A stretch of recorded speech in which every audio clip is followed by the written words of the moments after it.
Vamos rápidamente, ¿no? Vamos a conversar también justamente con la otra posición. Es el abogado de Alberto Fujimori, Elio Riera, a quien le damos la bienvenida. Doctor, muy buenas noches, gracias por estar aquí. Buenas noches, Cristian, gracias por la invitación. A ver, lo primero, algo me ha llamado la atención, porque usted ha dicho que finalmente no, Alberto Fujimori se quedará en el Perú. ¿Por qué esa afirmación? Porque, bueno, antes que nada, gracias por esta oportunidad. En primer término, pues, ratificar el contenido del mensaje ya trasladado al señor Fujimori. En efecto, el señor no piensa irse, en este caso, del país. Su familia lo ha dicho. Lo vuelvo a ratificar. Nuevamente yo escucho y observo algunos tipos de comentarios con respecto a medidas provisionales, pero en realidad propiamente no podría caber ninguna porque él en efecto está acá. Hay otros procesos que de alguna u otra manera pueden coadyuvar a que él pueda seguir en el país. Motivo por el cual no existe una justificación lógica o legal para poder solicitarlas. Es la primera impresión que podría yo tener. Ok, ¿no? Entonces lo que usted me confirma, habiéndome confirmado que se va a quedar en el país, es que obviamente ese indulto dado en el 2017 no significaba también la... digamos que las otras acusaciones, las otras investigaciones de las cuales parte Alberto Fujimori quedaban de lado. Es decir, esos casos van a continuar, claro. Así este indulto en el 2017 finalmente no se haya anulado como lo hizo el juez Núñez Julque en su momento. Definitivamente hay otros procesos y somos respetuosos del marco legal. En el caso en concreto lo que se está tratando de viabilizar es dejar sin efecto un indulto que en principio podemos sostener es válido. Ha seguido todos los requisitos legales y establecidos por la norma. Y lo más importante, y esto está incluso colgado y de fácil acceso, incluso a nivel de portal web, es el expediente, es el documento vinculado al habeas corpus. Como bien ha señalado en las anteriores entrevistas precedentes, el análisis que se está realizando es sobre la capacidad procesal, la competencia, ¿no? Claro, un punto importante sobre el tema de la ponderación con respecto a los derechos humanos y al derecho a la vida. Vamos a discutirlo en breves segundos. Pero el aspecto principal es el siguiente: el juez penal, el juez supremo penal, ¿puede anular una resolución suprema? ¿Sí o no? ¿O debería ser el juez constitucional? Si ese es el caso, como ya se estableció por la Corte, ya acabamos las vías. Ya se cumplió con el requisito. Entonces, tenemos que ser respetuosos del marco legal y sobre todo del máximo intérprete de la Constitución, que es el Tribunal Constitucional. Ahora bien, con respecto al derecho a la vida, que es lo más importante, estamos dejando de lado el tema que estamos hablando de un señor que tiene 85 años de edad, con diversas operaciones cancerígenas, fibrilación. Entonces, dependiente... Ya, ok, pero doctor, a ver, si es que finalmente fuese así, o algunos plantean, y no le falta razón, bueno, se tendría que haber planteado un nuevo pedido finalmente para un indulto a este gobierno, teniendo en cuenta las condiciones de salud en este momento del presidente Alberto Fujimori. Porque hay una contradicción. Usted me acaba de decir que, claro, el tema por el cual se habría pronunciado el TC, aún no sabemos porque no tenemos acceso al fallo, a la sentencia, es por el tema de que si es que un juez como Núñez Julque penal tenía o no capacidad de anular un indulto. Perfecto, sí, en efecto, pero yo no veo ninguna contradicción, porque el contenido, la pretensión principal del habeas corpus, que está en los medios de comunicación, está referido al tema de la capacidad procesal, la competencia. ¿Es correcto o no es correcto? Sí, la competencia, pero no el tema de salud. No el tema de salud. Lo que estamos nosotros especulando, porque definitivamente el contenido de la resolución va a ser notificada en los próximos días, evidentemente tiene que tener un alcance sobre el indulto humanitario. Y sobre esa perspectiva, lo que yo puedo señalar, mi posición como abogado técnica, no política, es que definitivamente sí se cumplieron los requisitos legales para que esto pueda ser válido. Ok. A ver, ¿qué es lo que va a pasar con Alberto Fujimori? Ahorita vamos a volver al tema nuevamente del fallo y de lo que se plantea, pero quiero saber qué es lo que va a pasar con Alberto Fujimori. ¿Se va a quedar en el Perú? ¿Cuándo va a salir? ¿A dónde iría? Claro, bueno, ya es un tema meramente de plazos, de actos administrativos. Somos respetuosos, más que todo por la carga procesal, entendiendo que esto debería ser notificado entre lunes y martes. Como sabemos, tiene que ser remitido de oficio al juzgado de ejecución, ¿no? En este caso el juzgado de Ica, y en ese sentido remitir los oficios al INPE. Estimo que debería ser entre jueves y viernes, si cumplimos con entregar y notificar la resolución el día lunes o martes, pero dependemos también de los 7 días que se otorgan a los magistrados y la serie de condiciones que se están dando. ¿Y de ahí qué?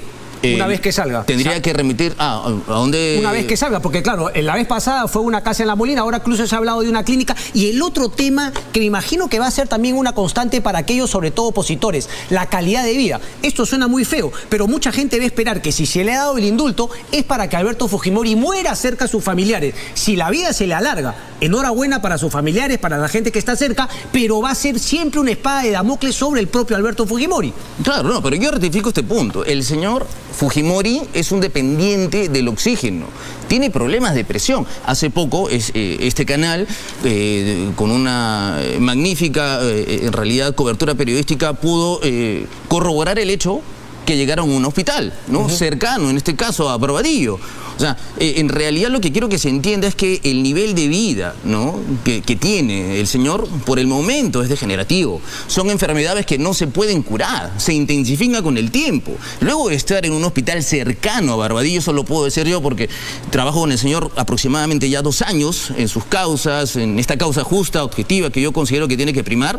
En realidad lo que se está tratando de respetar es el derecho a la vida y no tenemos que perder esa constancia, ese objetivo, es lo principal, el derecho a la vida. Pero bajo esa premisa, gente de la misma edad, en la misma situación, también debería ser indultada. Es que yo no discuto de ninguna forma la figura jurídica del indulto. Ese es un tema, una prerrogativa presidencial, que podrá ser eliminado, no por el Congreso, debería definirse ya en algún momento determinado. Pero mientras que sea válida, ¿por qué cuestionarla? Y también me pregunto yo, en realidad como un abogado, y más que todo como un ciudadano, si tenemos una resolución del Tribunal Constitucional, ¿por qué no la tenemos que respetar? Hasta hace pocos minutos... Nadie pone en duda, finalmente, de que se tenga que respetar el fallo del Tribunal Constitucional. ¿Qué siente usted que puede definir la Corte Interamericana de Derechos Humanos? ¿Siente que finalmente, desde su punto de vista, legalmente, puede revertir el indulto, la liberación de Alberto Fujimori? Considero que no, de ninguna forma, porque se han cumplido todos los estándares que en ese momento indicaron. La revisión constitucional ya se dio, fue el Tribunal Constitucional, se ha validado en realidad por personas probas adecuadas, que nos guste o no, es un tema independiente. Ok, ¿no? pero entonces, doctor, déjeme aclararlo. ¿Cómo no? ¿Usted siente que no debería finalmente revertir el fallo, el indulto, la decisión del Tribunal Constitucional, pero sin embargo coincidiría que sí tiene esa potestad y que si lo hace, más allá de que usted esté en desacuerdo, tendría que ser cumplido también por el Estado peruano? Vamos por partes. La familia Fujimori siempre ha sido respetuosa del marco legal. Si en un momento determinado recibimos una oposición y tenemos que ejercer una defensa, lo vamos a hacer. Y vamos a ser respetuosos siempre de las decisiones que se puedan dar. Pero por el momento, dentro del derecho interno, es lo que corresponde. Okay. Elia Barrios lo ha dicho, ¿no? O sea, que, claro, pero a eso iba. Hay esa posibilidad de que la Corte pueda hacerlo, ustedes tendrán que buscar de defenderse. No sé cómo lo podrían hacer, explíqueme eso, ¿cómo lo podrían hacer? Porque finalmente es el Estado peruano quien es citado finalmente como la parte, digamos, demandada. Entonces, ¿qué? ¿El Estado peruano tendría que darles un espacio a ustedes, a la defensa de Alberto Fujimori, para exponer el caso ante la Corte? Es una muy buena precisión y una muy buena pregunta. En efecto, y por eso es que en realidad a veces uno se sorprende sobre los comentarios de algunos juristas sobre este punto, quien va a tener que defender este pronunciamiento es el Estado peruano, sí. No el gobierno, como tú lo acabas de precisar muy bien, es el Estado peruano, con su procurador, con el área legal correspondiente que avala en este caso la validez de este acto jurídico como tal. Efectivamente, la defensa del señor Fujimori podrá prestar como observador, como un litisconsorte, una suerte de litisconsorte necesario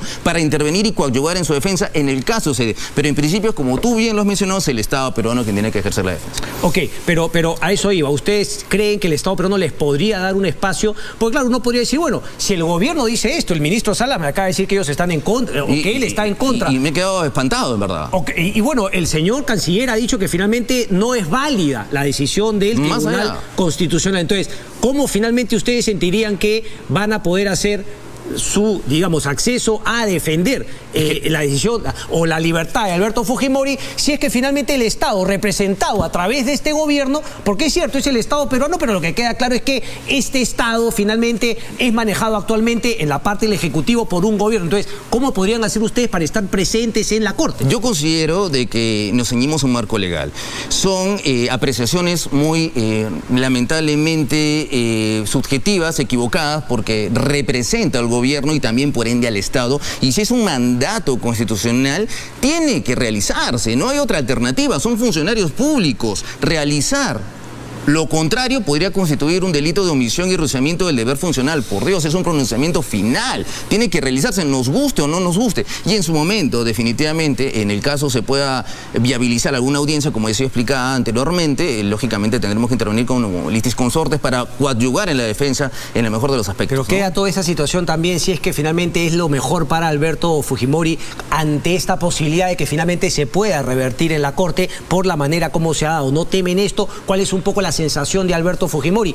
La vez pasada también él lo confesó. Recuerdo haber leído una nota este fin de semana, ¿no?, de que tenía esta sensación de que podía revertirse. De hecho, sucedió algunos meses después. Pero definitivamente, ¿no?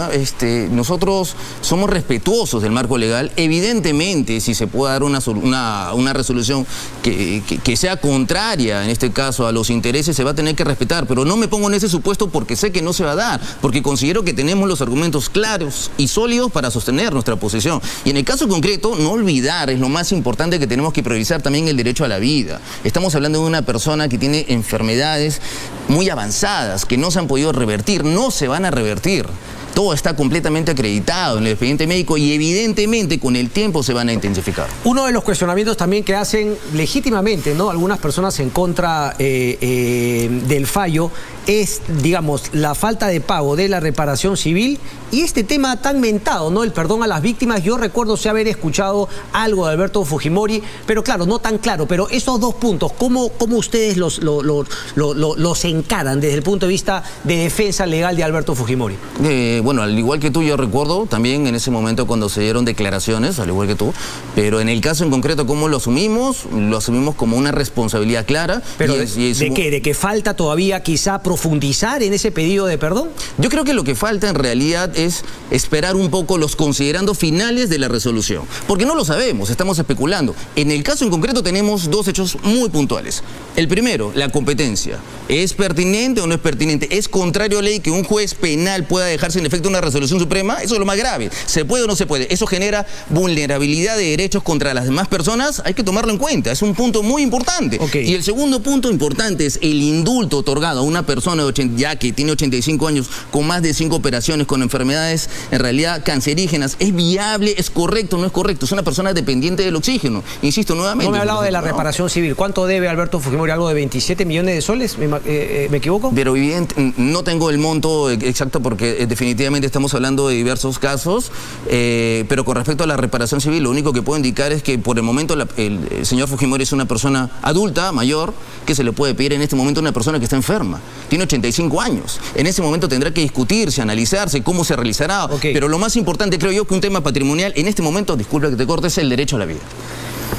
Solamente para terminar, porque el tiempo desgraciadamente me ganó, pero claro, ahora usted plantea, digamos, ¿no?, con ahínco, de manera vivaz, el tema de que finalmente era o no competente el juez penal para declarar sobre el indulto. Pero la pregunta es, si ustedes tenían esa duda, ¿por qué ustedes no presentaron un habeas corpus tomando ese punto justamente no como referencia principal? Y fue un abogado parco de Ica que finalmente pues nadie conoce y se ha empezado a hacer famoso incluso poniendo su teléfono para que lo llame. Si ese era el tema finalmente para buscar anular esa decisión del juez Hugo Núñez Julca, ¿por qué no lo hizo la defensa de Alberto Fujimori? Pero la respuesta es clara. Lo que pasa es que los habeas corpus pueden ser presentados en atención a la informalidad que permite el código por un nivel tuitivo por cualquier persona. Y en este caso, esta persona... Eso me queda claro, pero lo que parece que usted me dice es que él se atinó algo que ustedes no... No es eso. Lo que pasa es que esta persona, lógicamente, ingresó un habeas corpus y es evidente que no se pueden ingresar procesos por las mismas causas. Eso es evidente. Si este habeas corpus ingresó al juzgado y luego a la sala, tiene que seguir su trámite.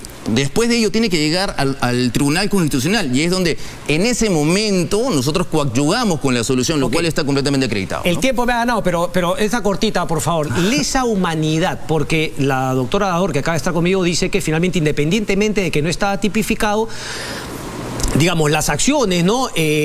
Finalmente son delitos de lesa humanidad según el derecho internacional. Entonces, ¿cómo ustedes, digamos, no encaran esa posición? Eso no lesa humanidad, más allá de que no estaba tipificado ni cuando se cometieron los delitos ni cuando se juzgaron. Muy corto y específico. Lo que han indicado es inválido, es ilegal. Si no está tipificada esta conducta... Pero la Corte ya lo dijo. La Corte lo que ha hecho es hacer algo meramente descriptivo, pero no ha señalado específicamente... Me está hablando de la Corte Suprema, yo hablo de la Corte Interamericana de Derechos Humanos. Ya. Ellos una y otra vez hablan de delitos de lesa humanidad ya cometidos por Alberto Pero Fujimori. ¿en qué momento se hace referencia a que el derecho interno haya sancionado al señor Fujimori por delitos de lesa humanidad? Si no se ha realizado una sanción de ese tipo, si una persona no ha logrado defenderse a nivel de derecho interno en ejercicio del debido proceso, ¿cómo se puede sostener una sentencia de esa naturaleza? ¿Cómo se puede sostener que ha sido sancionado por lesa humanidad si nunca se pudo defender? Eso es inviable. Él nunca se pudo defender porque nunca fue acusado por eso. Lo que ha sucedido es que lamentablemente en esa resolución hicieron, a mi entender,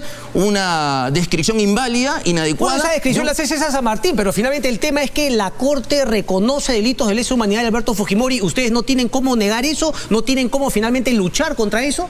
Claro que sí, pero lógicamente. ¿Cómo? El señor Fujimori nunca pudo defenderse dentro de derecho interno porque nunca se le imputó. Lo hemos sostenido, la misma doctora que ha venido precedentemente a mi persona dijo claramente, no fue sostenido eso dentro del proceso Correcto, principal. eso lo dije, pero ella dice que la Corte finalmente así lo tomó. Es respetable, es entendible, pero si a nivel de derecho interno yo no me puedo defender dentro de las instancias que tenemos, ¿cómo se puede sostener que una persona es culpable? Eso es inviable.